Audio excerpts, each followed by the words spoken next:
ఇప్పుడు మీకు చూపించేవి electrical scissors అండి. ఎవరైనా వీటిని కొనుక్కోవాలి అంటే గనక వద్దండి అనవసరం. ఇవి ఎవరికి యూజ్ అవుతాయంటే బల్క్‌గా ఫాల్సు, లంగాలు కుట్టే వాళ్ళకి యూజ్ అవుతాయండి. నేను జాబ్ చేసేటప్పుడు ఇత్తడి కత్తిర వాడేదాన్ని. ఈ కత్తిర గురించి నాకు తెలీదప్పుడు. తర్వాత మా బ్రదర్ చెప్పాడు.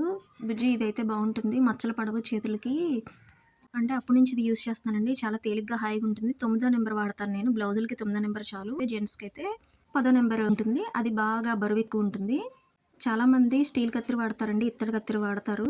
వాటన్నిటికంటే ఇది బెస్టు. ఎలక్ట్రికల్ సిజర్స్ కంటే కూడా. కాకపోతే దీంతో వచ్చిన చిక్కేంటంటే, అప్పుడే మీరు పదును పెట్టించుకొని వచ్చారండి. వాడలేదింకా. జస్ట్ కింద పడితే చాలు పదును పోవడానికి. కింద పడితే మళ్ళీ మనం పదును పెట్టించుకోవాల్సిందే. కింద పడకుండా జాగ్రత్తగా చూసుకోవాలి. ఇత్తడి కత్తెర వాడేటప్పుడైతే ఒక్క బ్లౌజ్ కట్ చేసి కంప్లీట్‌గా కుడితే చాలండి. వేళ్ళకి గానీ, చెయ్యి దగ్గర ఎక్కడో చోట బొబ్బలొచ్చేసేవి నాకు.